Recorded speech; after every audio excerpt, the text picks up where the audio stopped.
Graça e paz a todos. Sermão por Benjamin Breckinridge Warfield. A direção do Espírito. Romanos 8,14. Porque todos os que são guiados pelo Espírito de Deus, esses são filhos de Deus. Estas palavras constituem a passagem clássica no Novo Testamento sobre o grande assunto da direção do Espírito Santo. Eles permanecem, de fato, quase sem paralelo estrito no Novo Testamento. Lemos, sem dúvida, naquele grande discurso de Nosso Senhor que João preservou para nós, no qual, quando ele estava prestes a deixar seus discípulos, ele conforta seus corações com a promessa do Espírito que, quando ele, o Espírito da Verdade, vier, ele vos guiará a toda a verdade. João 16:13. Mas esta orientação para a verdade pelo Espírito Santo é algo muito diferente da direção do Espírito mencionada em nosso presente texto, e é apropriadamente expressa por um termo diferente. Lemos também no relato de Lucas sobre a tentação de Nosso Senhor que ele foi conduzido pelo Espírito no deserto durante 40 dias, sendo tentado pelo diabo. Lucas 4, versículos 1 e 2, onde nosso próprio termo é usado. Mas embora sem dúvida essa passagem lance luz sobre o modo de operação do Espírito descrito em nosso texto, dificilmente pode ser considerada uma passagem paralela a ela. A única outra passagem de fato que fala distintamente da direção do Espírito no sentido de nosso texto é Gálatas 5,18, onde, em um contexto muito semelhante, Paulo novamente emprega a mesma frase: mas se sois guiados pelo Espírito, não estais debaixo da lei. É principalmente destas duas passagens que devemos obter nossa concepção do que as Escrituras querem dizer com a direção do Espírito Santo. Certamente, há muitas razões pelas quais devemos procurar aprender o que as Escrituras querem dizer com liderança espiritual. Poucos são os assuntos tão intimamente relacionados à vida cristã, dos quais os cristãos parecem ter formado em geral concepções tão inadequadas que nem sequer são positivamente errôneas. Os de mente sóbria parecem frequentemente considerá-lo um mistério sobre o qual seria bom não investigar muito de perto, e dificilmente podemos esperar que aqueles que não são dotados de sobriedade nos guiem em tal assunto para a pura verdade de Deus. A consequência é que a própria frase, a direção do Espírito, passou a trazer para muitos um sabor de fanatismo. Muitos dos melhores cristãos se encolheriam com algo parecido com desgosto em afirmar que são guiados pelo Espírito de Deus e receberiam com suspeita tal afirmação da parte de outros como indicador de uma mente religiosa desequilibrada. É um dos efeitos mais tristes da extravagância nas reivindicações espirituais que, em reação a elas, o povo de Deus de coração simples é frequentemente dissuadido de entrar em seus privilégios. Certamente é suficiente, entretanto, nos lembrar de uma pesquisa cuidadosa das Escrituras a fim de aprender o que é ser guiado pelo Espírito de Deus. Simplesmente ler as palavras solenes de nosso texto: todos os que são guiados pelo Espírito de Deus, estes são filhos de Deus. Se for esse o caso, certamente cabe a todos os que de bom grado acreditam ser filhos de Deus saber o que é a direção do Espírito. Vamos então nos comprometer com o ensino de Paulo e procurar aprender dele qual é o significado desse alto privilégio. E que o Espírito da Verdade também aqui esteja conosco e nos guie na verdade. Quem é guiado pelo Espírito? Abordando o texto com esse humor sério, a primeira coisa que nos impressiona é que a direção do Espírito de Deus de que ele fala não é algo peculiar a santos eminentes, mas algo comum a todos os filhos de Deus, a posse universal do povo de Deus. Todos os que são guiados pelo Espírito de Deus, diz o apóstolo, estes são filhos de Deus. Temos aqui, com efeito, uma definição dos filhos de Deus. O objetivo principal da frase não é de fato dar essa definição, mas a declaração é estruturada de modo a igualar seus dois membros e até enfatizar a coextensividade das duas designações. Todos os que são guiados pelo Espírito de Deus, estes e somente estes são filhos de Deus. Assim, a direção do Espírito é apresentada como a própria característica dos filhos de Deus. Isso é o que os diferencia de todos os outros. Todos os que são guiados pelo Espírito de Deus são assim constituídos filhos de Deus, e ninguém pode reivindicar o alto título de filho de Deus se não for guiado pelo Espírito de Deus. A direção do Espírito aparece assim como fato constitutivo da filiação. E não ousamos negar que somos guiados pelo Espírito de Deus para que não repudiemos nossa parte na esperança de uma vida cristã. Nesse aspecto, nosso texto é o paralelo exato da declaração imediatamente anterior, que assim retoma e repete: mas se alguém não tem o Espírito de Cristo, esse tal não é dele. Romanos 8:9. É obviamente um erro, portanto, considerar a alegação de ser guiado pelo Espírito de Deus como evidência de orgulho espiritual. É antes uma marca de humildade espiritual. Essa direção do Espírito não é um dom peculiar reservado para a santidade especial e concedido apenas como recompensa de alto mérito. É o dom comum derramado sobre todos os filhos de Deus para atender às suas necessidades comuns e é a evidência, portanto, de sua fraqueza comum e de sua indignidade comum. Não é a recompensa de uma conquista espiritual especial, é a condição de toda realização espiritual. Na sua ausência, deveríamos permanecer irremediavelmente filhos do diabo. Somente por sua presença somos constituídos filhos de Deus. É somente por causa do Espírito de Deus derramado em nossos corações que somos capazes de clamar Abba Pai. Romanos 8:15. Qual é o objetivo da direção do Espírito? Observamos, portanto, a seguir que o fim em vista na liderança espiritual da qual Paulo fala não é nos permitir escapar das dificuldades, perigos, provações ou sofrimentos desta vida, mas especificamente nos capacitar a vencer o pecado. Se o primeiro fosse seu objetivo, poderia de fato ter sido uma graça especial concedida a alguns poucos filhos de Deus, e sua posse poderia tê-los separado de seus irmãos como os favoritos peculiares da deidade. Sendo, porém, esta última seu objeto, é o dom próprio de todos os pecadores e é a condição para sua vitória sobre o menor dos seus pecados. No contexto anterior, Paulo nos mostra nosso pecado inerente em toda a sua podridão purulenta, mas ele também nos mostra o Espírito de Deus habitando em nós e formando o princípio de uma nova vida. É somente pela presença do Espírito dentro de nós que a escravidão em que somos por natureza presos ao pecado é quebrada, que somos emancipados do pecado e não somos mais devedores para viver segundo a carne. Este novo princípio de vida revela-se em nossa consciência como um poder que reivindica influência reguladora sobre nossas ações, conduzindo-nos em uma palavra à santidade. Se considerarmos nossa vida de nova obediência do ponto de vista de nossas próprias atividades, podemos falar de nós mesmos como combatendo o bom combate da fé. 1 Timóteo 6:12. Uma visão mais profunda a revela como a obra de Deus em nós por meio de seu Espírito. Quando consideramos esta obra divina dentro de nossas almas com referência ao fim de todo o processo, chamamos isso de santificação.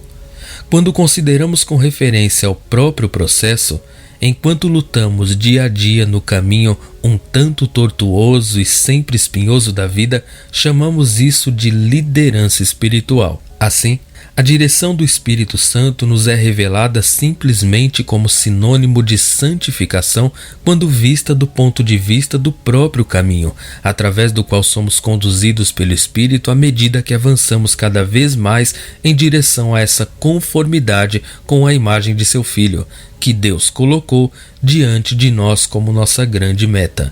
É óbvio, então, quão grosseiramente é mal concebido quando é considerado uma orientação peculiar concedida por Deus a seus eminentes servos a fim de garantir sua segurança mundana, conforto mundano e até mesmo lucro mundano. A direção do Espírito Santo é sempre para o bem, mas não é para todos os bens, mas especificamente para o bem espiritual e eterno. Não digo que o homem bom não possa, em virtude de sua própria bondade, ser salvo de muitos dos sofrimentos desta vida e de muitos dos fracassos desta vida. Quantos males e provações da vida estão enraizados em pecados específicos que nunca poderemos saber. Quantas vezes até mesmo o fracasso nos negócios pode ser atribuído diretamente à falta de integridade nos negócios, em vez de à pressão das circunstâncias ou à incompetência dos negócios. Isso é misericordiosamente escondido de nós. Também não digo que o gracioso Senhor não se importa com a vida secular de seu povo, mas certamente é óbvio que a direção do Espírito mencionada no texto não é para guiar os homens aos bens seculares. E não se deve inferir estar ausente quando as provações chegam, sofrimentos, perdas, desespero deste mundo. É especificamente para guiá-los ao bem eterno, para torná-los não prósperos, não livres de cuidados ou sofrimento, mas santos, livres do pecado. Não nos é dado para nos salvar das consequências de nosso descuido ou incompetência nos negócios, mas para substituir a prudência comum na condução de nossos negócios. Não nos é dado preservar-nos da necessidade de preparação extenuante para as tarefas diante de nós ou do trabalho de tomar decisões nas difíceis crises da vida. É dado especificamente para nos salvar do pecado, para nos conduzir nos caminhos da santidade e da verdade. Quando o Espírito guia. Consequentemente, observamos a seguir que a direção espiritual da qual Paulo fala não é algo esporádico, dado apenas em ocasião de alguma necessidade especial de direção sobrenatural, mas algo contínuo, afetando todas as operações das atividades de um homem cristão em todos os momentos de sua vida. Tem apenas um fim em vista, a salvação do pecado, a condução à santidade, mas afeta cada atividade de todo tipo, física, intelectual e espiritual, inclinando-a para esse fim. Se fosse direcionado para outros fins, poderíamos realmente esperar que fosse mais esporádico.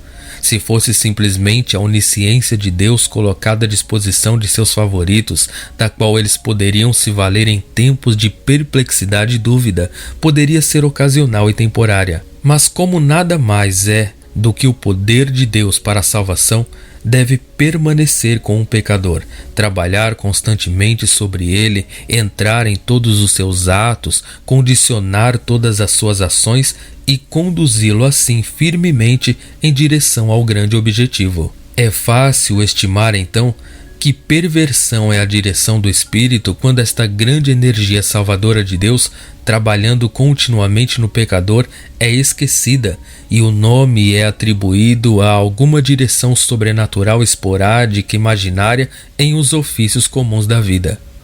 Não esqueçamos de fato a realidade da orientação providencial, nem imaginemos que a grandeza de Deus o torna descuidado das menores preocupações de seus filhos.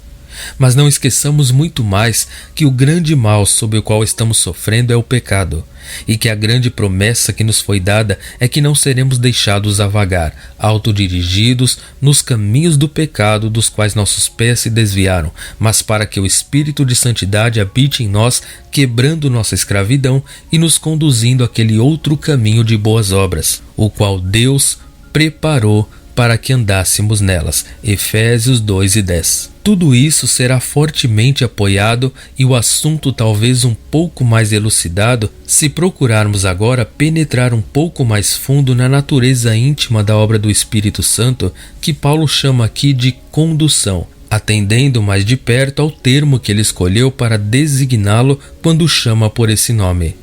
Este termo, como nos dizem os especialistas em tais coisas, é aquele que enfatiza 3 questões. Primeiro, na estranheza da influência sob a qual ocorre o movimento sugerido. Segundo, na completude do controle que essa influência exerce sobre a ação do sujeito liderado.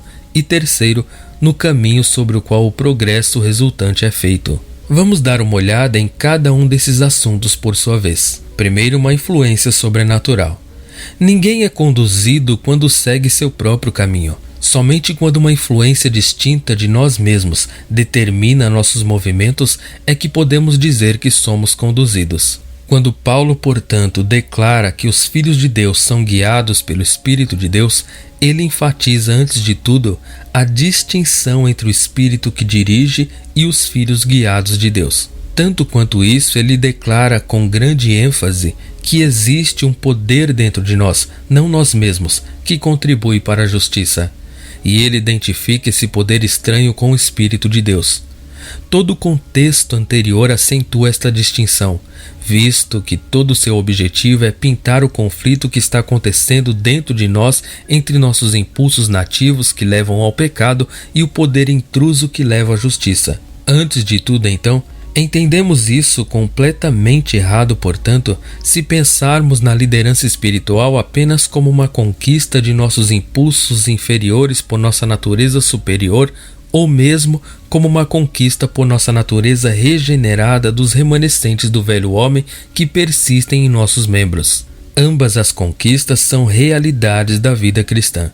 O Filho de Deus nunca se contentará em ser escravo de seus impulsos inferiores, mas sempre se esforçará e com sucesso final para viver no plano de seus dons superiores. A alma regenerada nunca suportará os resquícios do pecado que atormentam seus membros, mas não terá descanso até que ele os erradique até o último fragmento.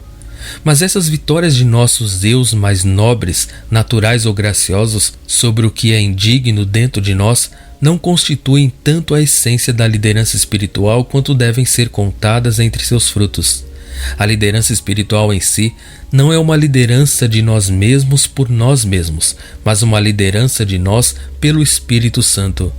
A declaração de sua realidade é a declaração da realidade da habitação do Espírito Santo no coração e da sujeição das atividades do coração e na vida cristã ao controle desse poder estranho. Aquele que é guiado pelo Espírito de Deus não é guiado por si mesmo ou por qualquer elemento de sua própria natureza, nativa ou adquirida, mas é guiado pelo Espírito Santo. Ele deixou de ser o que as Escrituras chamam de homem natural e tornou-se o que chamam de homem espiritual. Isto é, para traduzir esses termos com precisão, ele deixou de ser um homem autodirigido e tornou-se um homem guiado pelo Espírito, um homem guiado e determinado em todas as suas atividades pelo Espírito Santo. É essa estranheza da fonte dessas atividades que Paulo enfatiza antes de tudo quando declara que os filhos de Deus são guiados pelo Espírito de Deus. Segundo, um controle completo, não apenas guiado. A segunda questão enfatizada por sua declaração é o poder controlador da influência exercida pelo Espírito Santo nas atividades dos filhos de Deus. Não se é conduzido, no sentido do nosso texto, quando é meramente dirigido no caminho que deve seguir, guiado, digamos assim, por quem indica o caminho e só conduz seguindo nele, ou quando ele é meramente sustentado enquanto ele mesmo encontra ou se direciona para a meta. A língua grega possui palavras que expressam precisamente essas ideias, mas o apóstolo passa por cima delas e seleciona um termo que expressa controle determinante sobre nossas ações. Alguns desses outros termos são usados em outras partes das Escrituras para estabelecer as ações apropriadas do Espírito com referência ao povo de Deus. Por exemplo, nosso Senhor prometeu a seus discípulos que quando o Espírito da Verdade viesse, ele os guiaria em toda a verdade. Aqui é empregado um termo que não expressa liderança controladora, mas o que talvez possamos chamar de liderança sugestiva. É usado com frequência no Antigo Testamento grego sobre a orientação de Deus sobre seu povo e pelo menos uma vez sobre o Espírito Santo. Salmo 143, verso 10. Ensina-nos a fazer a tua vontade, pois tu és o meu Deus, que o teu bom Espírito nos guie na terra da retidão. Mas o termo que Paulo emprega em nosso texto é muito mais forte do que isso. Não é a palavra adequada para se referir a um guia que vai à frente e mostra o caminho, ou mesmo a um comandante geral, digamos que lidera um exército. Ela imprimiu antes a concepção do exercício de um poder de controle sobre as ações de seu súdito, que a força do liderado é insuficiente para suportar. Esta é a palavra apropriada para usar, por exemplo, quando se fala de conduzir animais, como quando nosso Senhor enviou seus discípulos para encontrar a jumenta e seu potro e ordenou-lhes soltá-los e levá-los a ele. Mateus 21:2. Ou como quando Isaías declara na escritura que estava sendo lida pelo eunuco da Etiópia, a quem Filipe foi enviado para encontrar no deserto.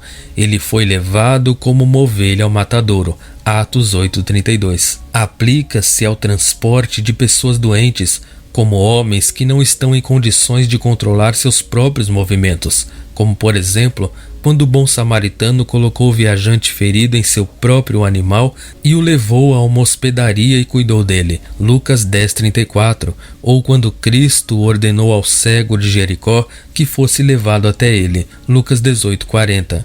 É mais comumente usado para movimentos forçados de prisioneiros, como quando nos dizem que eles levaram Jesus ao palácio de Caifás, João 18:28, ou quando nos dizem que eles prenderam Estevão e o levaram ao conselho, Atos 6:12, ou que Paulo recebeu cartas a Damasco, às sinagogas, para que se encontrasse alguns que fossem do caminho, os conduzisse presos a Jerusalém, Atos 9:2. Em uma palavra, embora o termo possa, é claro, às vezes ser usado quando a ideia de força se retira um pouco para segundo plano e é comumente usado quando é transferido da compulsão externa para a influência interna, como por exemplo, quando Barnabé levou Paulo aos apóstolos, Atos 9:27, e que André levou Simão a Jesus, João 1:42. Ainda que o significado apropriado da palavra inclua a ideia de controle e a implicação de prevalecer a determinação da ação, nunca o abandona totalmente. Seu uso por Paulo na presente ocasião deve ser considerado, portanto, para enfatizar a influência controladora que o Espírito Santo exerce sobre as atividades dos filhos de Deus ao conduzi-los. Esse poder estranho que entrou em nossos corações para a justiça não entrou neles apenas para sugerir para nós o que devemos fazer, apenas para nos apontar de dentro o caminho em que devemos andar, apenas para despertar dentro de nós e manter diante de nossas mentes certas considerações e incentivos à justiça. Veio para dentro de nós assumir o leme e dirigir o movimento de nossos frágeis barcos no agitado mar da vida. Ele se apoderou de nós como um homem agarra o cabresto de um boi para conduzi-lo no caminho que deseja, como um atendente conduz um enfermo levando-o ao médico, ou como o carcereiro agarra o prisioneiro para conduzi-lo para julgamento ou para a cadeia. Nós éramos escravos do pecado. Um novo poder entrou em nós para quebrar essa escravidão, mas não para que sejamos colocados sem leme à deriva no oceano da vida, mas para que sejamos poderosamente direcionados para um curso melhor, levando a um porto melhor. Assim, Paulo, quando declara que fomos emancipados da lei do pecado e da morte pelo advento da lei do Espírito da vida em Cristo Jesus em nossos corações, não o deixa assim, como se a emancipação fosse tudo. Ele acrescenta: portanto, estamos vinculados. Embora emancipado, ainda preso. Estamos presos, mas não mais à carne, para viver segundo a carne, mas ao Espírito, para viver segundo o Espírito. Ele se apressa, de fato, em apontar que esta não é uma escravidão difícil, mas feliz. Que filhos é um nome mais adequado para expressar suas circunstâncias do que escravos, que inclui filhos e herdeiros de Deus e com Cristo. Mas toda essa segurança abençoada opera para exibir o estado feliz do serviço ao qual fomos trazidos, em vez de alterar a natureza dele como serviço.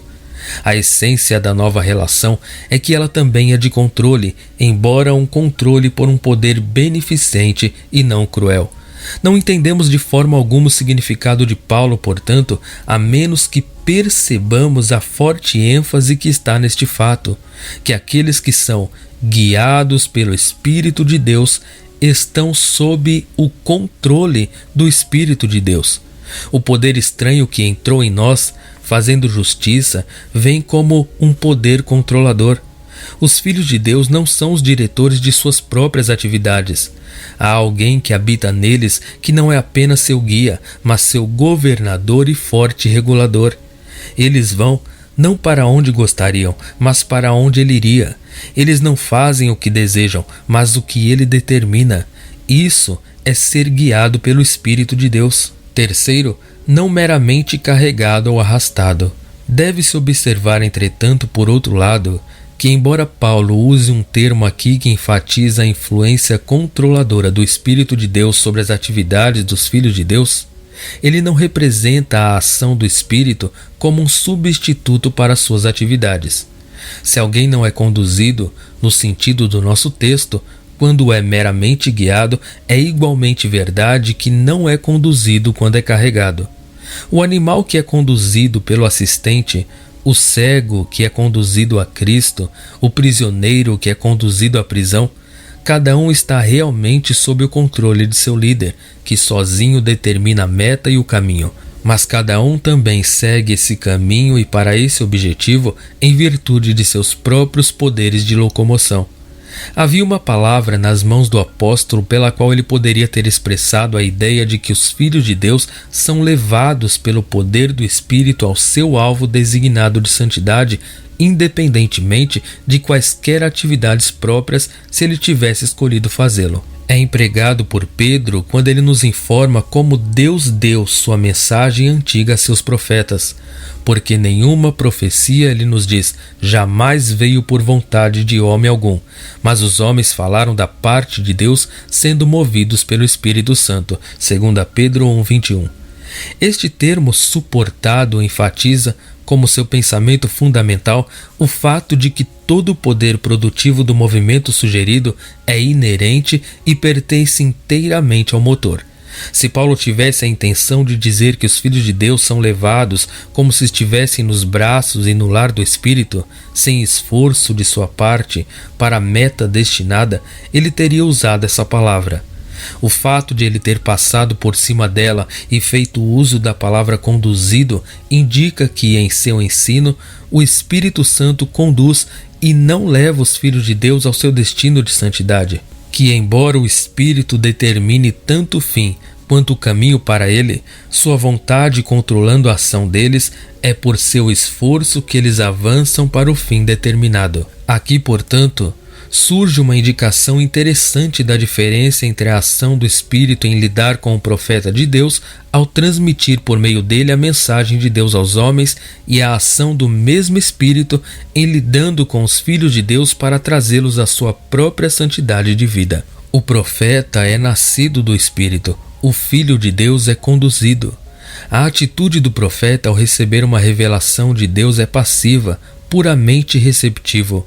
Ele não tem parte nisso, não acrescenta nada a ele, é apenas o órgão pelo qual o Espírito o entrega aos homens.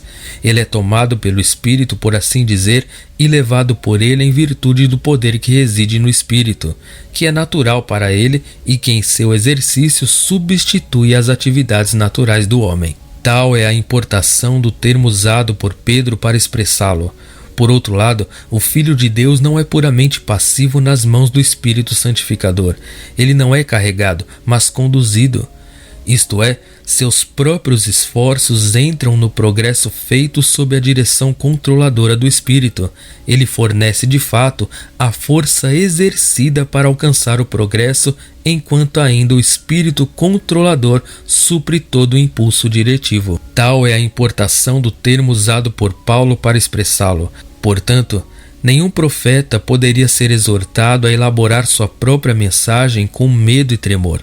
Não é deixado para ele para trabalhar. O Espírito Santo trabalha para ele e o comunica em toda a sua rica integridade para e através dele. Mas os filhos de Deus são exortados a desenvolver sua própria salvação com temor e tremor, porque sabe que o Espírito está operando neles tanto querer quanto fazer de acordo com o seu próprio prazer. A fim de apreciar este elemento do ensino do apóstolo em todo o seu valor, talvez valha a pena observar ainda mais que em sua escolha de um termo para expressar a natureza da ação do Espírito ao guiar os filhos de Deus, o apóstolo evita todos os termos que atribuem ao Espírito a força empregada para progredir no caminho escolhido. Ele não apenas não nos representa como sendo carregados pelo Espírito, ele nem mesmo declara que somos atraídos por ele.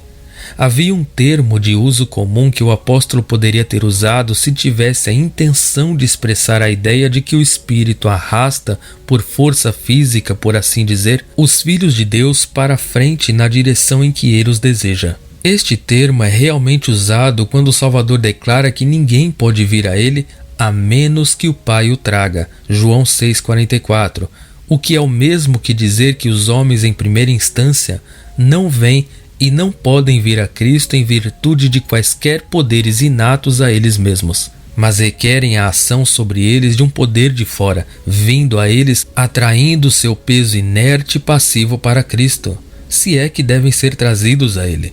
Podemos identificar esse ato de desenhar.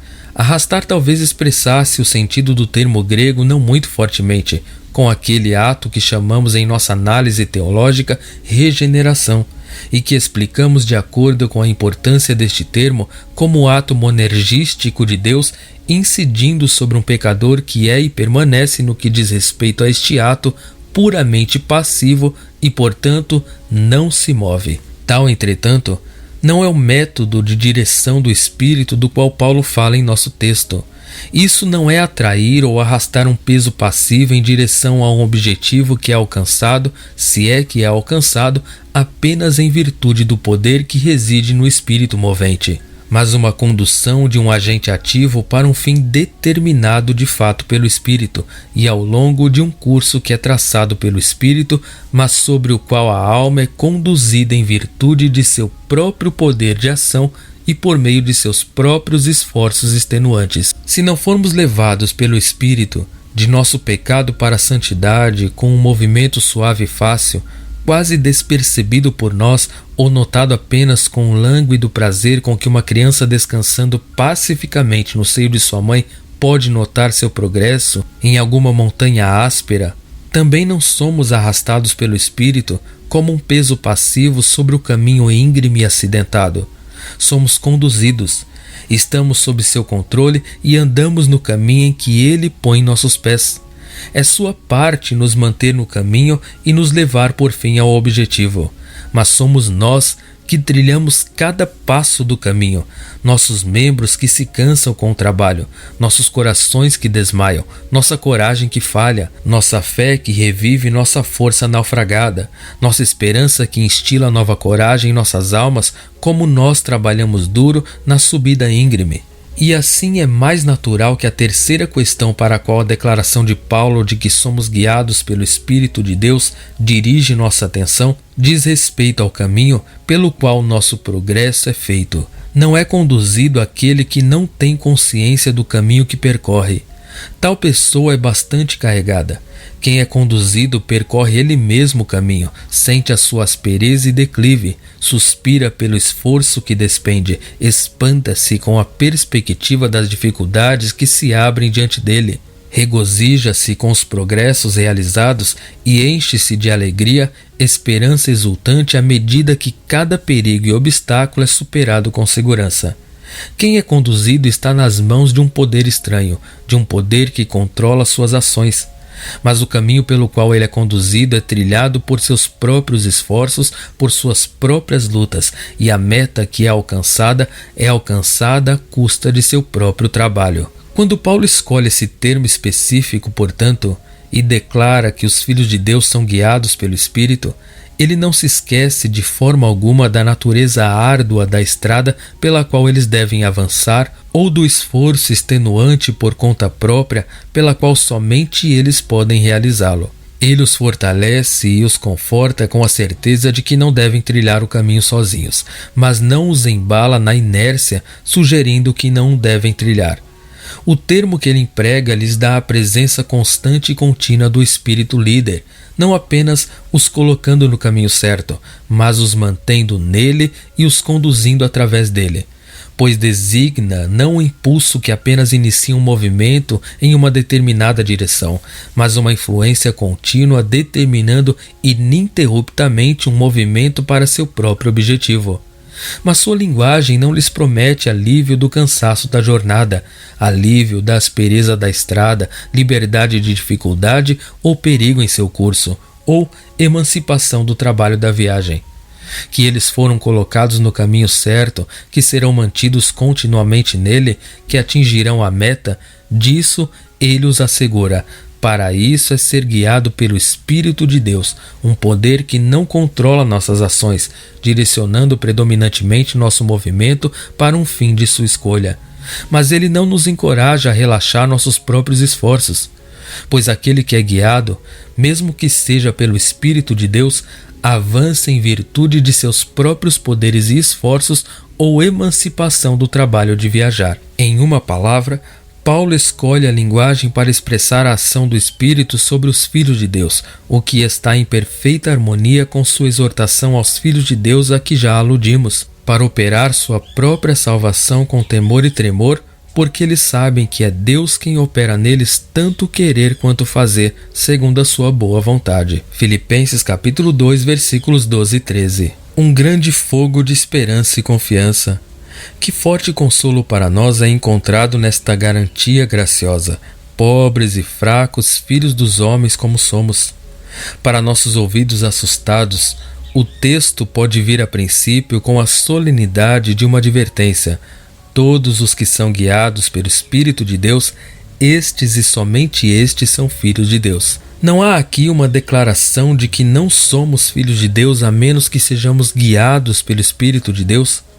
Conhecendo a nós mesmos e contemplando o curso de nossas vidas e o caráter de nossas ambições, ousamos pretender ser guiados pelo Espírito de Deus? Esta vida que estou vivendo na carne, é o produto da direção do Espírito? Não devo me desesperar ao passar o terrível julgamento sobre mim mesmo, de que não sou guiado pelo Espírito de Deus e que, portanto, não sou um de seus filhos? Apressemo-nos a nos lembrar, então.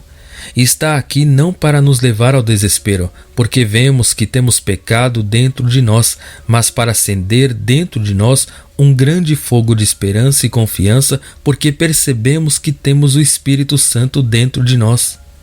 Paulo, como vimos, não esquece o pecado dentro de nós. Quem o pintou em seu poder maligno com um toque mais vigoroso? Mas ele também não quer que esqueçamos que temos o Espírito Santo dentro de nós e o que esse fato abençoado acima de todos os fatos abençoados significa. Ele não quer que raciocinemos que porque o pecado está em nós não podemos ser filhos de Deus, mas em feliz contradição com isso, porque o Espírito Santo está em nós, não podemos deixar de ser filhos de Deus. O pecado é grande e poderoso, é muito grande e muito poderoso para nós, mas o Espírito Santo é maior e mais poderoso até mesmo do que o pecado.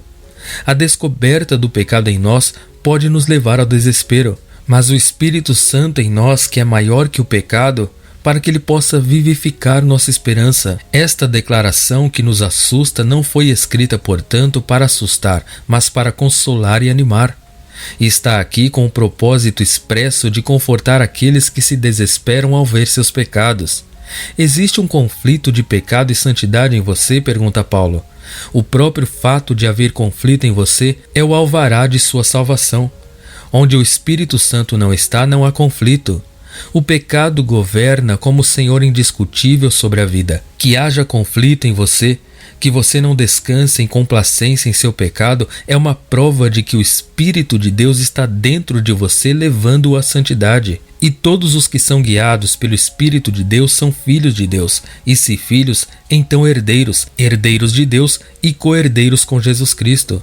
Este é o significado da mensagem do texto para nós. Paulo nos aponta não para a vitória do bem sobre o mal, mas para o conflito do bem com o mal. Não para o fim, mas para o processo, como a prova da filiação a Deus. A nota da passagem não é, portanto, de medo e desespero, mas de esperança e triunfo. Se Deus é por nós, quem será contra nós? Essa é a pergunta que o apóstolo teria feito ecoar em nossos corações. O pecado tem um domínio terrível sobre nós. Não temos poder para resistir a isso, mas entra em nossos corações um poder não de nós mesmos que produz justiça. Esse poder é o Espírito do Deus Altíssimo. Se Deus é por nós, quem será contra nós? Que nossos corações repitam este grito de vitória hoje. E enquanto repetimos, vamos em frente em esperança e triunfo em nossos santos esforços. Que nossos joelhos frouxos sejam fortalecidos e um novo vigor penetre em todos os nossos nervos. A vitória está garantida. O Espírito Santo dentro de nós não pode nos faltar. O caminho pode ser difícil. O caminho pode escalar a vertiginosa subida com uma rapidez grande demais para nossos pés vacilantes. Perigos, armadilhas estão por todos os lados, mas o Espírito Santo está nos guiando. Certamente nessa certeza, apesar dos perigos e fraquezas, do peito ofegante e da cabeça nadando, podemos encontrar forças para seguir sempre em frente. Nestes dias, quando a escuridão da dúvida, se não mesmo a escuridão do desespero, se abateu sobre tantas almas, certamente há proveito e força na certeza de que existe um portal de tanta glória diante de nós e na certeza que nossos pés pressionarão seu limiar no final. Com essa certeza, não mais seguiremos nosso caminho desanimado pela vida em um desânimo mudo, e encontraremos expressão para nossos anseios apaixonados, mas sem esperança, apenas no lamento do triste poeta do pessimismo. Mas se de espaços ilimitados nenhuma voz responderá, exceto o eco estéril de nosso coração sempre ansioso. Adeus então, desertos vazios, onde batem nossas asas sem rumo. Adeus então, sonho sublime de coisas incomparáveis. Não estamos de fato isentos da necessidade de esforço saudável, mas não podemos mais falar de vãs esperanças. O caminho pode ser difícil, mas não podemos mais falar da estrada infrutífera que nos machuca os pés descalços. Extenuante esforço pode ser exigido de nós, mas não podemos mais sentir que estamos batendo asas sem rumo. E podemos esperar nenhuma outra resposta da expansão infinita do que um eco estéril de nossos próprios anseios eternos. Não, não. A linguagem do desespero cai imediatamente de nossas almas. De agora em diante, nossos sotaques serão emprestados de um mais nobre poeta da fé. Deuteronômio 33, 25 a 27. Teus sapatos serão de ferro e bronze, e como teus dias, assim será tua força. Não há ninguém semelhante a Deus, ó Jesurum, que cavalga sobre os céus para a tua ajuda e em sua excelência nas nuvens. O Deus eterno é a tua morada, e por baixo estão os braços eternos. Amém.